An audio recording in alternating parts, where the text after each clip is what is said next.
Selamat malam para sedulur YouTube. Ketemu lagi dengan saya Agung Wijanarko. Oke para sedulur, di malam hari ini saya ingin menyapa para sedulur-sedulur saya, sobat-sobat saya, teman-teman saya yang sudah join dan sudah subscribe di kanal YouTube saya ini. Jadi teman-teman, seperti biasa di malam hari ini kita akan nyantai ngobrol seputaran peta perpolitikan di negara kita ini menjelang Pilpres dan Pemilu 2024 nanti. Jadi teman-teman, dalam kurun waktu 1 tahun belakangan ini ya teman-teman, banyak lembaga survei yang melakukan survei, dan dari awal dilakukan survei sekitar 1 tahun belakangan ini ya, selalu memposisikan Ganjar Pranowo, Prabowo Subianto itu leading ya, memimpin dan salib menyalip yang kesininya semakin tipis sepertinya, yaitu elektabilitas dan popularitas mereka itu kayaknya tinggi banget ya. Dan hasil survei pula faktanya membuktikan bahwasannya Anies Baswedan itu tertinggal jauh dari dua tokoh tersebut. Dalam artian sebetulnya Anies Baswedan itu bukan apa-apa, nggak sebanding dengan elektabilitas dan popularitas daripada kedua tokoh tersebut yang memang semakin kesini semakin tipis ya perbedaan popularitas ataupun elektabilitas Ganjar Pranowo dengan Prabowo Subianto yang ya akhir-akhir ini semakin tipis ya. Yang kalau dulu Ganjar Pranowo selalu leading memimpin dalam hasil survei untuk elektabilitas ya, tapi kalau saat ini semakin menipis, jadinya salib menyalip lah gitu kan. Tapi yang aneh memang dari awal teman-teman, dari awal deklarasi ataupun pencalonan Anies Baswedan yang memang dibawa oleh Partai Nasdem yang kemudian diikuti dengan dua partai lain yang mengusung koalisi yang namanya Koalisi Perubahan. Dari awal saya memang udah berusaha konsisten untuk mendukung Anies Baswedan karena saya yakin Anies Baswedan bisa menjadi seorang yang tepat untuk memimpin negeri ini di masa mendatang ya. Itu harapan seorang warga negara atau maupun masyarakat, dan itu bebas-bebas saja. Dan tapi saya merasa aneh karena saya selalu mengikuti, saya pun selalu bikin konten untuk memberikan dukungan kepada Anies Baswedan jauh sebelum pencalonan Gus Muhaimin Iskandar. Kalaupun Anies Baswedan itu selalu embret bagian buncit hasil survei itu, saya selalu aneh karena memang secara bergelombang, secara serangan secara masif itu dulu diarahkan kepada Anies Baswedan ya, mulai dari isu sampai isu sara ya, suku kesukuan gitu kan, kemudian diberitakan dia dekat dengan organisasi garis keras, Islam garis keras, ada yang dibilangkan anti Yahudi segala macam, dan saya selalu berusaha memberikan pembelaan sesuai faktanya dengan konten-konten saya gitu kan. Dan saya ngikutin terus ya teman-teman sampai dengan saat ini, walaupun juga sekedar channel abal-abal gitu kan. Sekarang pun saya juga merasa aneh gitu kan. Kalau hasil survei terakhir adalah selalu Ganjar Pranowo dan Prabowo Subianto yang saling menyalip gitu kan. Tapi beberapa hari belakangan ini juga ada isu, ada selentingan, ada kemungkinan bahwasannya kontestasi Pilpres nanti ada dua poros. Dalam artian satu poros adalah poros Koalisi Perubahan yang mengusung Anies Baswedan, dan satu poros lagi adalah gabungan fusi daripada Koalisi Indonesia Maju yang mencapreskan Prabowo Subianto, dan satu koalisi antara PDI Perjuangan dengan beberapa partai yang lain, P3 dan Perindo, yang mengusung ini ya, Ganjar Pranowo sebagai capresnya. Kalau saya pikir kemudian serasanya aneh gitu kan, kalau kemudian keduanya bergabung gitu kan. Saya rasa agak aneh gitu kan, karena memang ketika betul-betul hasil survei itu memang begitu adanya gitu kan, diyakini begitu adanya, Anies Baswedan tuh nggak sebanding, nggak ada apa-apanya dengan mereka. Artinya memang calon yang memang potensial untuk terpilih nanti antara Prabowo Subianto dan Ganjar Pranowo. Tapi kalau kemudian timbul ide memang beberapa elit partai politik pengusung Ganjar Pranowo juga mengisyaratkan itu ya dalam 1 bulan belakangan ini. Tampaknya juga kalau dari sini gambarannya agak saya rasa aneh. Artinya banyak data yang sebetulnya ataupun analisis yang nggak muncul ke permukaan, yang nggak dikonsumsi oleh publik gitu kan. Saya pikir seperti itu, karena memang Anies Baswedan bukan siapa-siapa, jauh ya gitu kan. Cuman berapa persen gitu kan, jauh tertinggal seperti bumi dan langit gitu kan, antara elektabilitas Ganjar Pranowo, Prabowo Subianto dibandingkan kan Anies Baswedan. Tapi kemudian isu itu menguat, artinya dan memang beberapa elit politiknya mengisyaratkan kemungkinan itu ada gitu kan. Walaupun nanti bisa ditilik, bisa Prabowo Subianto Ganjar Pranowo, ataupun Ganjar Pranowo ataupun Prabowo Subianto. Dari sini juga udah tampak bahwasanya walaupun itu kapalnya berbeda, tapi kayaknya ada nahkoda yang mirip-mirip sama lah gitu kan.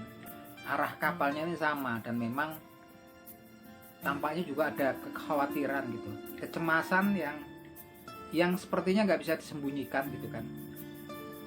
Bahwasanya Anies Baswedan ataupun pasangan Anies Baswedan dan Muhaimin Iskandar nih kayaknya juga banyak hal-hal yang tanda tanya gitu kan, seberapa besar kekuatan mereka yang mungkin yang juga nggak terjangkau oleh survei gitu kan, yang memang sudah diperhitungkan oleh matang oleh para anasir yang menganalisa kondisi tersebut. Dan saya pikir ketika ada usul tersebut, saya pikir saat ini sudah terbaca ya gitu kan. Ada kecemasan, ada kekhawatiran Anies Baswedan ini memiliki pendukung yang di luar dugaan, yang data-datanya mungkin ya, analisa-analisanya nggak muncul di permukaan untuk dikonsumsi publik orang-orang biasa seperti kita gitu kan. Tapi dari situ ketika ada isu tersebut, ada selentingan tersebut, saya yakin bahwasanya ada analisa ataupun data-data yang memang yang nggak dikonsumsi secara publik, secara umum gitu kan. Tapi memang dari awal saya juga ya meyakini bahwasanya kekuatan yang mendukung Anies Baswedan dan Cak Muhaimin Iskandar ini sepertinya juga besar dan susah dijangkau ya oleh lembaga survei. Saya yakin itu kan ada kemungkinan gitu kan, karena kalau kita lihat kan memang sangat besar sekali. Kalau kita lihat dulu memang sebagian besar pemilih Anies ini kemungkinan besar adalah kalau ketika nanti orang-orang tersebut memberikan hak pilihnya adalah pemilih Partai Gerindra, pendukung Partai Gerindra, simpatisan Partai Gerindra, dan pemilih Prabowo Subianto di pemilu 5 tahun yang silam gitu kan. Pendukungnya banyak, besar sekali, tergabung dari berbagai kelompok massa, kelompok kemasyarakatan, bahkan juga organisasi kemasyarakatan yang faktanya juga ada beberapa yang kemudian melalui pengadilan dinyatakan sebagai organisasi yang terlarang gitu kan. Walaupun organisasinya dianggap terlarang, tapi simpatisannya juga kan yang pasca pelarangan organisasi tersebut juga banyak, dan mereka juga adalah warga negara, mereka juga memiliki hak pilih. Ada kemungkinan mereka juga nggak menyalurkan hak pilihnya, tapi juga ada kemungkinan mereka akan memilih. Kalau mereka akan memilih kemana gitu kan, apakah ke Ganjar Pranowo ataupun Prabowo Subianto? Tampaknya enggak ya, tampaknya pilihannya cuma satu, di Anies Baswedan, karena memang Ganjar Pranowo ataupun Prabowo Subianto ini identik dengan Presiden Joko Widodo, dan dulu mereka beroposisi dengan Presiden Joko Widodo gitu kan, karena mereka mendukung Prabowo Subianto gitu kan. Dan jumlahnya sangat besar, itu terbukti. Besar kecilnya itu bisa kita lihat ketika Partai Gerindra waktu 5 tahun yang silam itu memiliki perolehan suara nomor 2 nasional di bawah PDI Perjuangan. Kemudian kita bisa lihat lagi ketika kontestasi antara Pilpres antara Prabowo Subianto dan Presiden Joko Widodo, waktu itu juga kalahnya tipis 5%. Nah sekarang tanda tanya itu kan, mereka akan memberikan hak pilihnya kemana? Nggak memilihkah atau kan memberikan hak pilih? Kalau memberikan hak pilih ya kemungkinan besar akan tumpah ke Anies Baswedan gitu kan, dan juga partai-partai yang mendukung pencalonan Anies Baswedan gitu kan. Ditambah sekarang bergabungnya Gus Muhaimin Iskandar ini menambah lagi tambahan pendulangan suara, karena Gus Muhaimin Iskandar terlepas dari pro kontranya di Jawa Timur adalah seorang asli Jawa Timur yang memang merupakan akar rumput Nahdlatul Ulama, dan juga Gus Muhaimin Iskandar adalah pemimpin Partai Kebangkitan Bangsa gitu kan. Walaupun kalau ada pro dan kontra itu wajar, dimanapun juga pasti ada seperti itu. Yang jelas juga pastinya gitu kan akan mendongkrak perolehan suara di Jawa Timur sedikit banyaknya, dan saya yakin itu kan. Dan saya berkeyakinan bahwasanya ide ataupun gagasan untuk menggabungkan Prabowo Subianto dan Ganjar Pranowo ini, karena mungkin ada data-data, ada fakta-fakta yang mungkin yang nggak muncul di permukaan, nggak muncul di media sosial, nggak muncul di stasiun televisi, tapi memang ada data. Saya yakin ada memang analisa-analisa dari ahli-ahli, tentunya banyak ahli ya yang memang sudah memprediksi ini, dan satu-satunya cara untuk mengcounter hal tersebut adalah dengan menggabungkan Prabowo Subianto dan Ganjar Pranowo.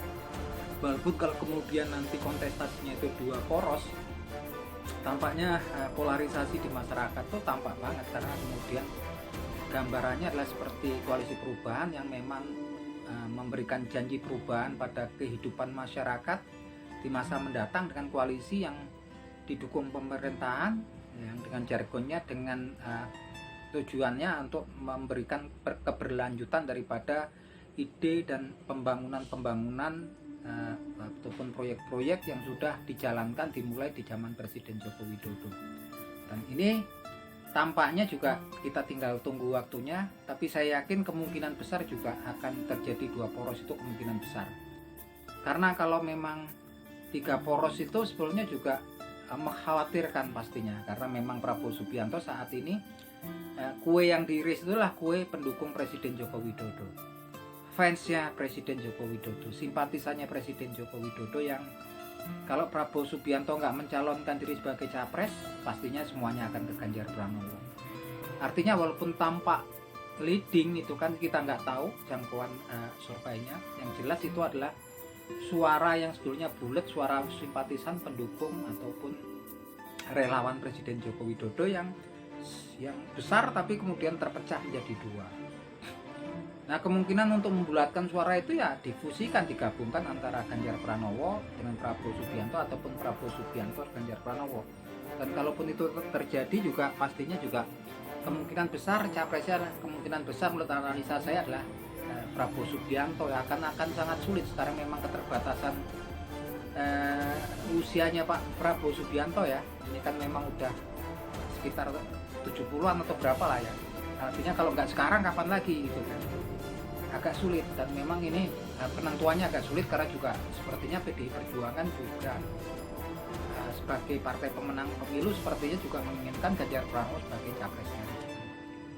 Tapi kita tunggu ya teman-teman, ini akan semakin menarik kayaknya, dan kayaknya tampak juga daripada pengunduran masa pendaftaran capres dan bacawa pres ya gitu kan. Tapi kalau kita lihat memang kondisinya juga nggak menguntungkan untuk koalisi yang didukung pemerintahan untuk saat ini. Kalau kita melihat kondisi perekonomian ataupun kondisi masalah pemenuhan kebutuhan hidup sehari-hari, tampaknya saat ini terkena imbas ya. Resesi global itu terkena imbas, tapi memang masyarakat juga merasakan itu. Tapi intinya juga mereka kemudian juga mulai berpikir gitu kan. Orang yang kemarin-kemarin juga fanatik terhadap orang tertentu, tokoh tertentu, kelompok organisasi tertentu, ataupun ya masihlah kita akan primordialisme itu masih ada gitu kan. Tentunya sekarang mulai berpikir ulang, dan saya rasa itu sangat menguntungkan, karena memang janji perubahan itu sangatlah menarik ya. Walaupun kita juga nggak begitu ngerti banget seperti apa perubahan itu, intinya perubahan yang akan lebih baik ke depannya. Saya pun juga betul-betul kesengsem tertarik dengan janji ataupun semangat warna perubahan jika Anies Baswedan dan Gus Muhaimin Iskandar itu memenangkan kontestasi Pilpres 2024 nanti. Oke gitu teman-teman, malam ini analisa saya mungkin ada teman-teman yang kemudian memiliki analisa yang berbeda dengan saya, monggo silahkan nanti komen jadi bahan obrolan kita di lain waktu.